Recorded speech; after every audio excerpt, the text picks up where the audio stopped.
Chiefs Kingdom, we got another mailbag very, very soon. So use hashtag Chiefs and get your questions in the comments right now. Don't waste any time because we could be filming as soon as today. So use hashtag Chiefs and get your questions in. We'll answer as many as we can on a mailbag very, very soon. So go ahead and ask away.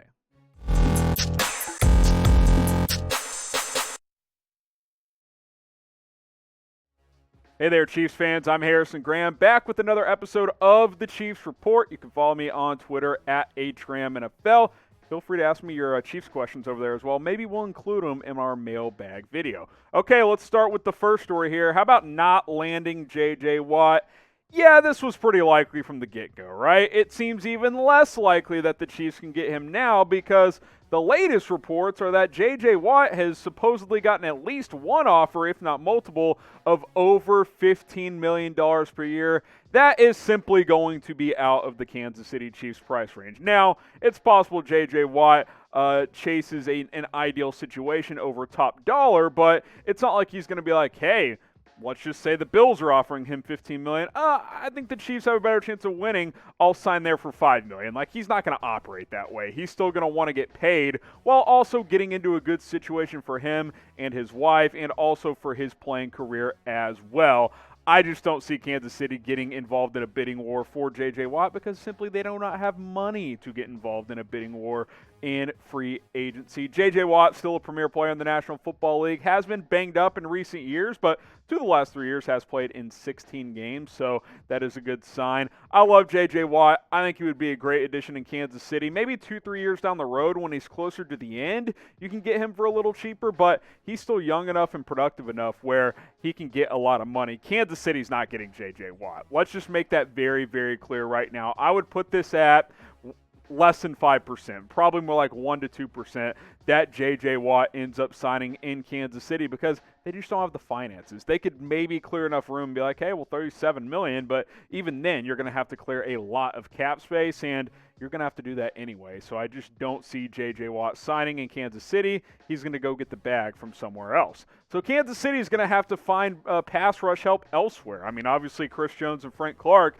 you hope they pick it up in 2021 as they're both going to be back. We'll see if Alex Okafor is back. He's a free agent. Hopefully Michael Dana, Tershawn Wharton, and some other guys continue to develop and can be a critical part of this pass rush moving forward. But again, it's just not going to be J.J. Watt. You're not going to get Watt to be a part of this pass rush and a part of this team next year because he's only 31 years old. Feels like he's been around forever, but he is still young enough to cash in in a major way, and the Chiefs just aren't going to be that team that can do that for J.J. Watt. Predict it for me. Where will J.J. Watt play next season? If you think it's the Chiefs, you can type the Chiefs, but go ahead, get your votes in. I'm going to say the Cleveland Browns. Let me know what you guys think down in the comments. Let's talk NFL draft. Mel Kiper has released his latest mock draft. Had a bunch of trades, wild stuff happen in this.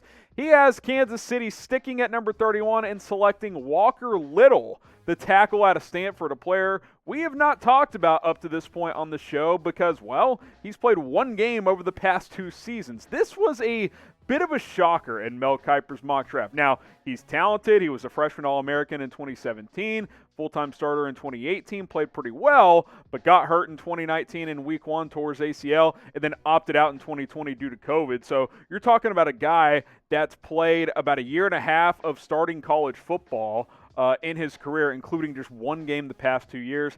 This feels like a reach. This feels like a, hey, we'll take a dart on a guy that has a chance to be great, but needs to play more, needs more reps, and is, let's be honest, a little bit raw and unproven because he simply has not played enough. Now, he's 6'7", 315. He's got the measurables that you want, but I just think in round 1 for a guy who's played 1 game in 2 years on offensive line, that feels a little too rich for me when it comes to Walker Little. Now, offensive line I'm perfectly fine with, and in fact would be not disappointed if they didn't draft a lineman, but is certainly something they need to heavily consider in the first round of the NFL draft because both your tackles have injury question marks. You have question marks at your guard spots as well. We'll see what Lucas Niang can provide to this team moving forward.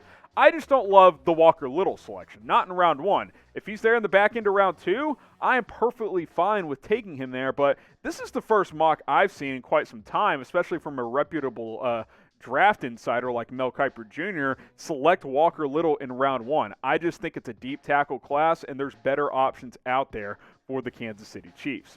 Now, we'll show you some of the other offensive linemen drafted in the first round in just a second, but first, grade the pick for me. A, B, C, D, or F. I'll give it a C because it's a position of need. I just think there's better options, so I'll go C for Walker Little. Let me know what you guys think about this selection by Mel Kiper Jr.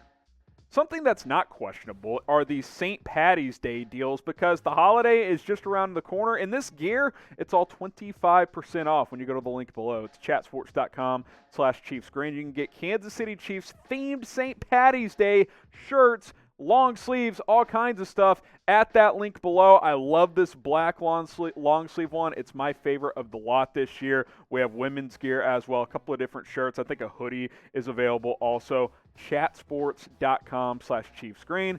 Get these shirts, get these socks, all kinds of stuff on sale, including more shirts and stuff that we did not show you guys at chatsports.com/ChiefsGreen. Check the comments, check the description. The link will be in there. You can click and shop today. All right, let's take a look at all the offensive linemen that went in Mel Kiper's mock. Obviously, guys like Penei Sewell, Rashawn Slater, you're not going to be able to get them. They both go top 15. Elijah Vera Tucker gets in there as well, number 14 overall to Minnesota. I felt like that was a little high for him. That was a little eye-opening. Christian Darrisaw at 19 to the Washington football team, and then these three guys, including Walker Little at 31. Landon Dickerson, the Alabama center. Tevin Jenkins, number 30 overall to Oklahoma State.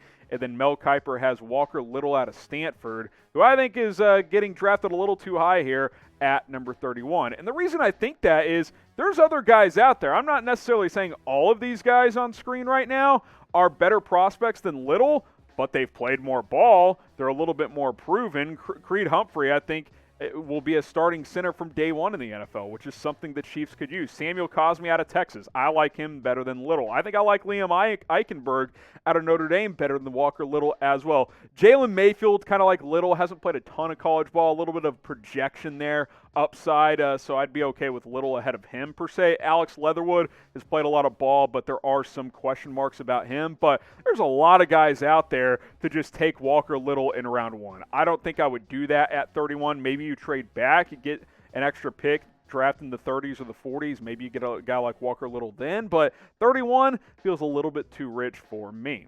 Now, name an offensive lineman you would like to see the Chiefs draft. Who you want on this O-line in this year's draft? Let's hear it. Go ahead and let me know. Get subscribed to the channel for daily Chiefs videos. We're talking the hot topics, the latest news, rumors, all kinds of stuff floating around the Chiefs and the National Football League. So get subscribed at youtube.com/ChiefsTV. And turn on those notifications because when we put out a video, we're going to have it covered for you guys, and you'll get notified on your phone so you don't want to miss it. I mentioned we're going to cover some big NFL stories as well. How about Russell Wilson and the possibility of him landing in the AFC West? Do not rule this out. The Athletic had a big write-up this morning about Russell Wilson and how rifts are growing between him and the Seahawks organization. He reportedly has approached them about a potential trade destination. Now, he didn't demand a trade, and Adam Schefter said he hasn't requested or demanded a trade, but his agent has given the Seahawks a few teams that they would accept a trade to. So a lot going on here for Russell Wilson. The Athletic and Adam Schefter had slightly different lists, so keep that in mind. The Athletic had the Raiders, Dolphins, Saints, and Jets as teams that that Russell Wilson would approve a trade to. Schefter's list via Russell Wilson's agent per se, so this one might be the more reliable one, is the Bears, the Cowboys, the Raiders, and the Saints. Again, though, you look at both those lists, Raiders are in both of them. So AFC West, that could get another big-name quarterback in this division if this were to happen. Predict it for me. Where will Russell Wilson play next season? I want to hear from you guys in the comment section. Obviously, he's not going to be playing with Kansas City, but I wanted to talk about this on today's show because, A, big NFL story about a big-name player, Russell Wilson. So that's number one. Number two, AFC West could be loaded at the quarterback position if this were to go down because you already have Patrick Mahomes in Kansas City. As we all know, who's the best? You know, that's not going to change even if Russell Wilson comes on board. But you also have the Deshaun Watson rumors of maybe the Broncos get in on Watson. Could you imagine this AFC West quartet of quarterbacks? Mahomes with the Chiefs, Herbert with the Chargers, Wilson with the Raiders, and Watson with the Broncos, that would be the best division of quarterbacks, and it's not even close if this were to happen. Now, it's premature. We're not going there yet. As of now, Derek Carr is the Raiders quarterback, and Drew Lock is the Broncos quarterback. But it's interesting. I'll be fascinated to watch this Russell Wilson and Deshaun Watson, next couple of months play out, because it's going to be very fascinating. Now, all of that being said, we know Mahomes is still going to be the best in the division and in the NFL, so no panic there. But we could have some epic duels in the future if Wilson and or Watson end up in the AFC West. I am fascinated to see how this plays out with Russell Wilson in the Seattle Seahawks. I still believe he'll be in Seattle, but you can't rule it out. He's at least open to a trade if things don't work out in Seattle. Now, I want to ask you guys this before we sign off, because obviously this Wilson story isn't a major Chiefs-centric story, although it's related because of the AFC West.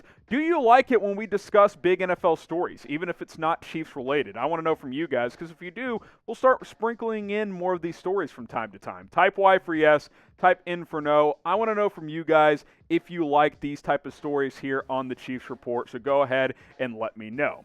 And before we sign off, I want to remind you guys, mailbag coming very, very soon. Use hashtag Chiefs in the comments. Ask your questions, and guess what? I will answer as many as I can. That's today's show. Appreciate you guys watching as I botch my way through the ending here. I'm Harrison Graham, and we will see you next time.